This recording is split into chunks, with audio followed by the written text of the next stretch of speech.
What's up, peoples? My name is Zaid Peoples, also known as Z or Mr. Z. I am 29 years old. I was born in Fresno, California, raised all up and down California, from the Bay Area to SoCal. I am a mixed racial individual. I am Black, Egyptian, Puerto Rican, Native American, Arab, which is Lebanese and Syrian, Italian, and Chinese. Drilled it, like, I guess, like, integrated it into me, from a very young age. So my mom and dad were not together when I was born. So my dad is Black, Puerto Rican, Native American, and that whole side of the family. So I never got to really experience that side of the family and really grow up under that. But my mom, even though she's Egyptian, Arab, Chinese, she still, was like, you're basically Martin Luther King Jr.'s dream. You're a Black person. You have a lighter complexion, so you're mixed, so you'll be able to walk in between all kinds of crowds and all these things. And I'm like, oh, okay. And I'm like 6. I'm like, all right, cool. I'm down with that. And yeah, so from a very young age I was integrated into that kind of awareness of like, oh, I'm a person of color. I'm not just one thing. I'm multiracial.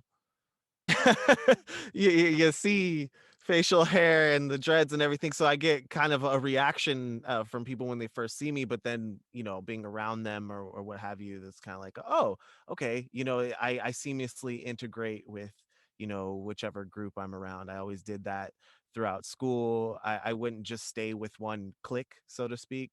I would walk from one group of kids to the other and seamlessly integrate with them. So I mean, for the most part, yeah.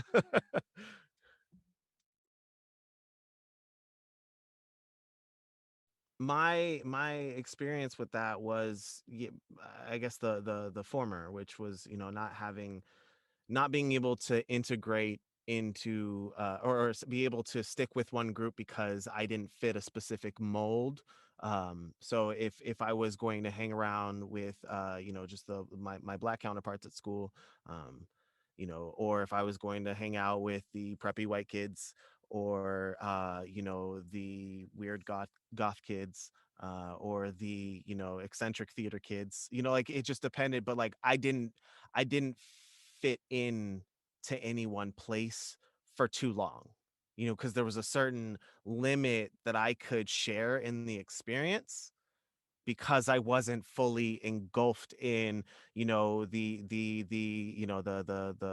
Latinx culture, where I had friends, I hung out with them, like, I'd go over to, the goth kids, and I hang out with them for a little bit, and then I'd be like, all right, I gotta go, because I'm like, yeah, you reached my limit, and Black kids, like, I'd hang out with the group of Black kids at school, and they would look at me and ask me all sorts of questions, but it also felt like uh it was either one way or another with some. Either they really accepted me into the group, they're like, they love hanging out with me, love having me around, or they really didn't like me, and I didn't understand why. So I mean, it just and so that those sorts of interactions caused me to keep just bouncing around from one group to the other.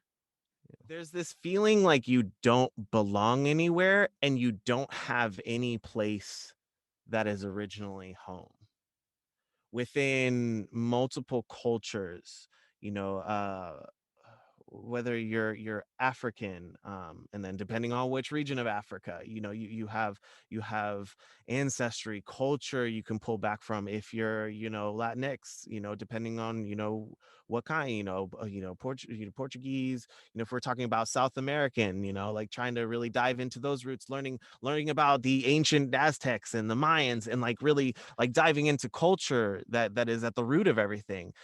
And a lot of that you get from home experience, but you know because of the multiracial background and the multiple cultures integrated into my family and whatnot, and that kind of playing out in school as well, it feels like there's no place where that's solely your own.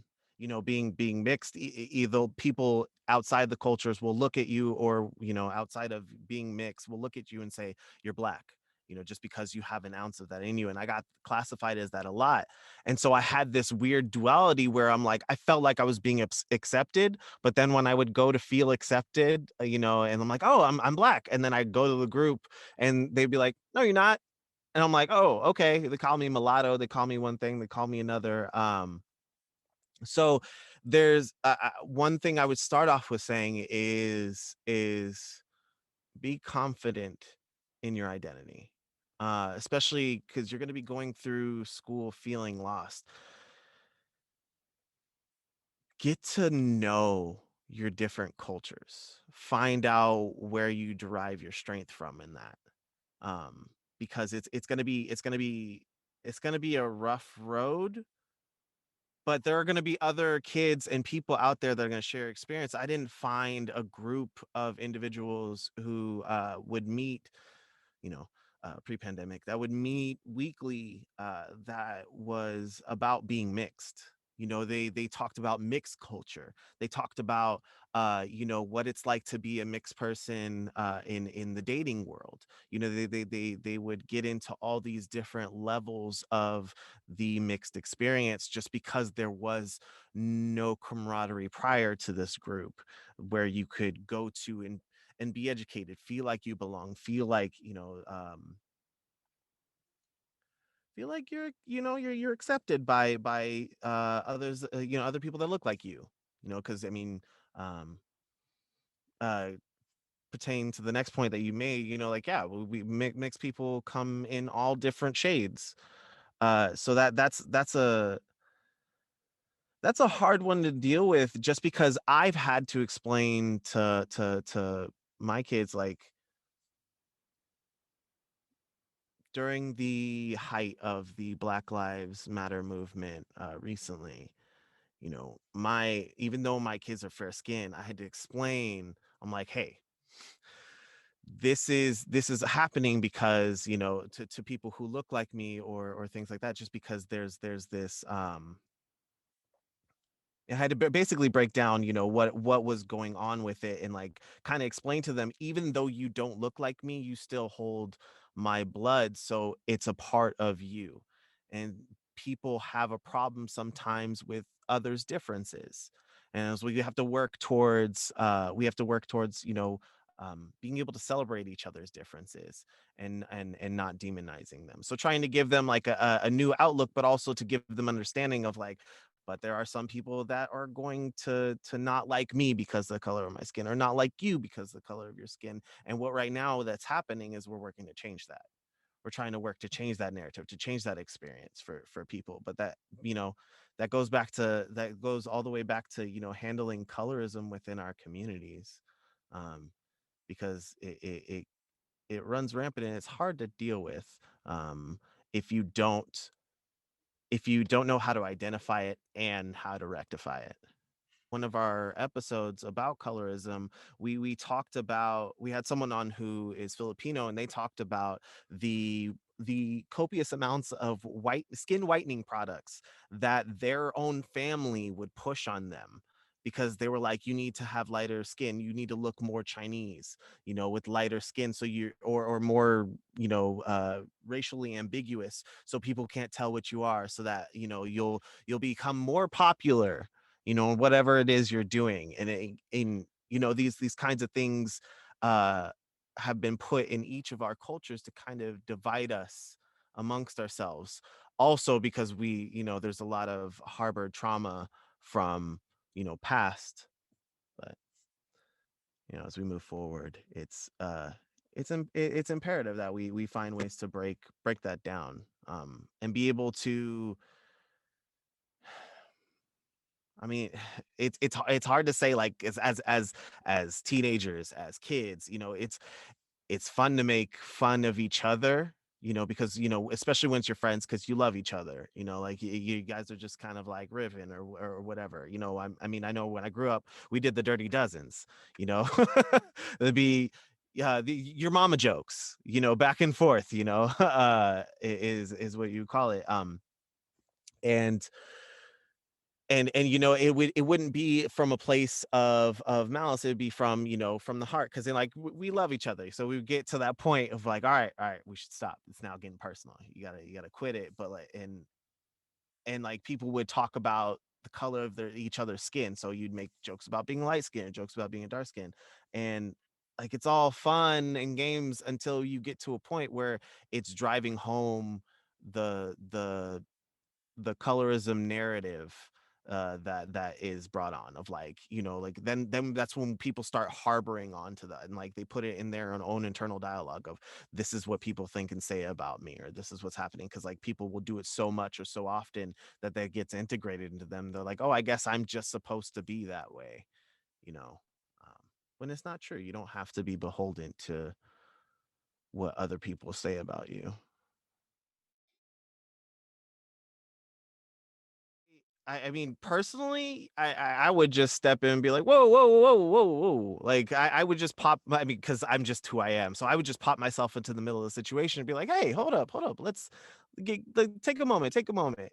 I heard what you said. Or I would find a way to, fall in. It was so funny, so funny. Hey, so like, actually, let's break that down real quick of why, like, why that was funny. And then, like, once you break down a joke, you can kind of help people see why a situation isn't funny. And I take that from an experience that one young woman had, where there was somebody making, unsolicited sexual jokes towards her, and she was very uncomfortable, didn't like it. So what she learned to do is, instead of like laughing at the joke and trying to laugh it off, is, she would feign ignorance on understanding what the joke meant, so that they can explain what the joke meant, so that the person can understand why it's not funny, and so that it takes the impact out of it and the wind out of that person's sails, from being able to use it again, or to be able to feel like it's okay for them to continue to do such things. So I mean, creating situations where it's bringing the individuals to the point of understanding, like, why it's not okay.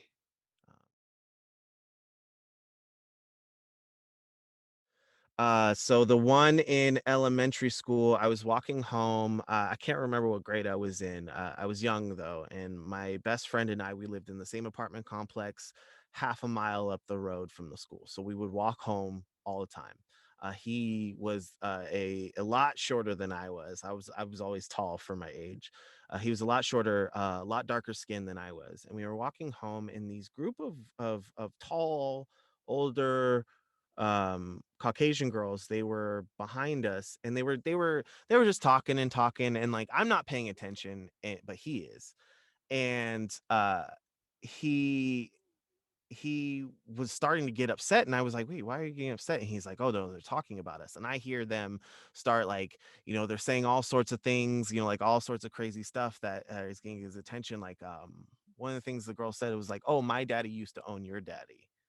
Yeah, yeah, that was. And then, like, they're throwing out the N-word and all these things, and he just snaps, and he takes off running after them. Like, I'm like, brother, you're shorter than they are, and you're like, don't, huh. And so he's off already before I can even like react, and he trips and falls into the middle of the circle, and they start kicking him and everything. And so I'm running after him, and I dive into the circle and pick him up and take him out, and we go all the way back to the school and report what happened to the school.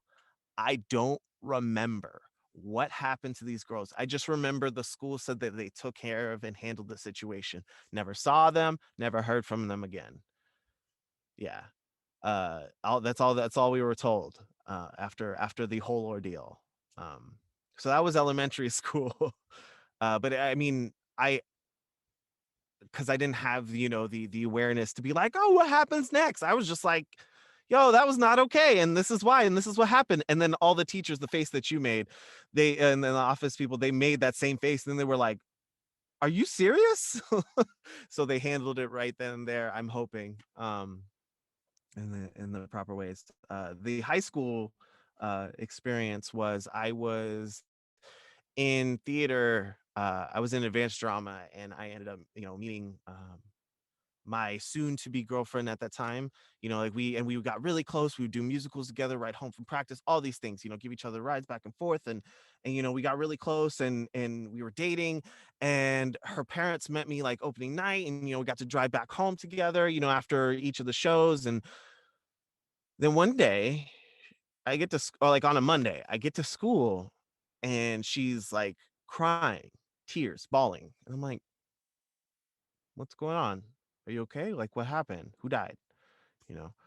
Um, and then she goes, I was told I can't be with you anymore and that I have to break up with you.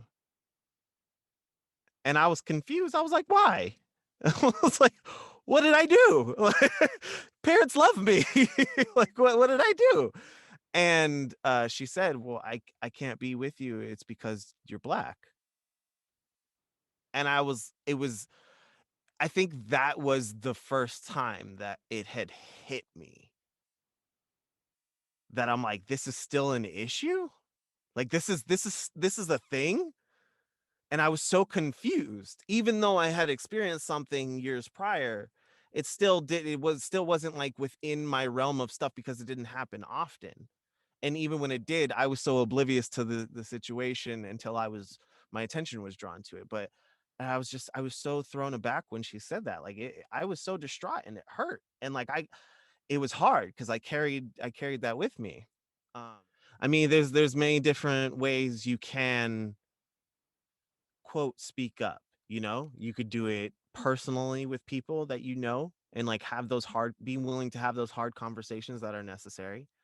Um, I know there's like that stigma around, like, oh, you're posting the black square and like you're just doing that. But like if you're posting resources, if you're posting things that is actually going to actively help where people can engage and interact with, those are things that are going to be good things to post and put out there. And like don't feel shamed just because you're not doing the most popular thing to help fight that kind of injustice. And because not everyone's way of standing up and fighting is going to be the same. Some people are going to want to be on the front lines. Some people are just going to want to be the organizers. Some people are just going to want are going to be only able to shout from their social media page. Some people are only going to be able to have conversations with the people that they're close to. Like, but all of those things working together makes a difference. The problem comes when people start picking apart the way people um, fight the struggle, fight for the movement. It goes back to that idea of the division. The whole idea of colonization became divide and conquer. And if you look at a way to keep groups under control, it's a divide and conquer mentality over and over and over again. Doesn't matter if you're black, doesn't matter if you're white, doesn't matter if you're, um, you identify as non-binary. Like everybody, we're all going to be confronted with this outside force creating division between us in order to keep us busy amongst ourselves while others can be in control. And it's that kind of like push and pull, push and pull. Um, so yeah, I mean, don't get me wrong. Like as much as I wanted to be out there protesting and being with everybody, like I couldn't. I had to stay home and protect my family because with the way things were continued to be portrayed, the things that were ramping up nearby that you can hear around, like I was like, all right, I'm gonna have to make a decision. I can either be out there or I can be here with my kids. I'm gonna be here with my kids, and I'm gonna make sure that I could protect my house, while still standing up and fighting for what I believe in, for what I feel the struggle is, you know.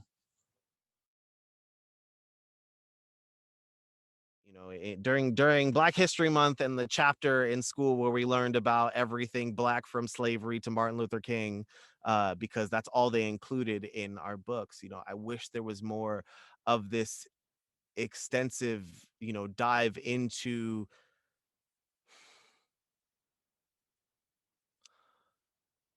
culture, Black culture, outside of those constraints, outside of just the Black American experience, for the amount of years that we've existed, because that's all we were told. But they don't tell you that, that Africans, there's kings and queens, and that the natural resources, like a lot of things that we love and use today, or wear or have, whatever, those minerals and sort resources come from Africa. Aren't really dove we weren't really taught those sorts of things, so kind of like giving more light to more than just being called a slave, you know um being able to, instead of reading Huckleberry Finn to learn about racism, why not read, like integrate, as the years go by, there's going to be new people within the generations that are going to be able to talk about their experience in a way that will be so informative and educational that, like, people will be able to use them in school. That question alone, it's hard because I don't because when you say your culture, because my culture is mixed culture, because it's a mix of cultures. So depending on what we're talking about, all Arabs, because I'm, being Arab, there's a mixture of there. Like all Arabs are hot-headed, or stubborn, or if I'm being more specific, like if I'm talking about mixed or light skin culture, it's like Mm, that we always think we're better. Understand the opportunities that I get from having lighter skin, but at the same time, I don't feel like I'm better. I feel like another person, because I get my own levels of discrimination, and I get my own disadvantages. They just might not be the same as someone else's, but they're my own. They're my own experience. Um, Yeah, I've never thought I was better than anybody else.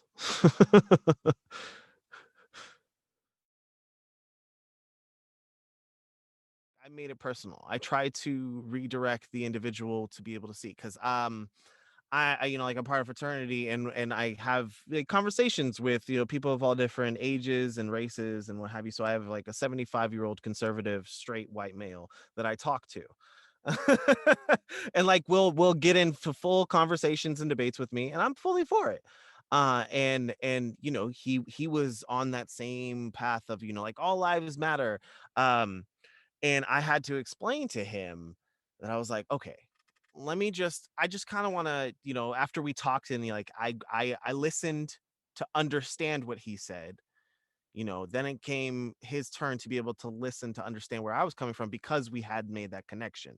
So I explained to him, I was like, if I walked into the lodge tomorrow and I was like bleeding from a gunshot wound in the chest, would you look at me and be like, why do you have a gunshot wound? He said, no. I said, what would you do? He's like, take you to the hospital. I was like, I hope you would. And we got there, and like, I was like, but it doesn't stop there. When we get into the hospital, are you going to go up to the doctors and be like, my friend has a gunshot wound in their chest.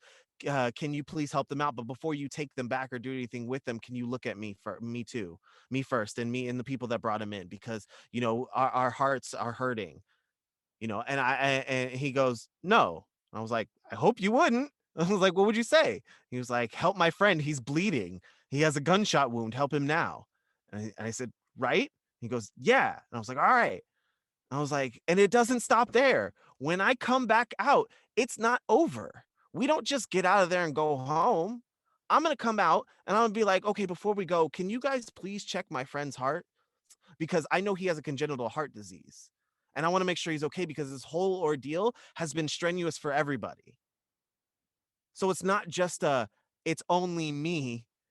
But like right now, I have a gunshot wound in my chest. My culture, the black culture, we have a gunshot wound in our chest. And what we're asking for is for someone to please take care of that. And once we're done, we could be able to turn around to the next person and be like, can you help them too? Because it's not just us. Like it is us. It's all of us. Like, Um, and one thing I because I it's adamant that I always keep it in mind, but people are not going to be moved to action unless it directly affects themselves. And that's literally the only way that I could find, especially for this moment, for that moment, was to have this conversation with an individual, and I had to make it directly affect them.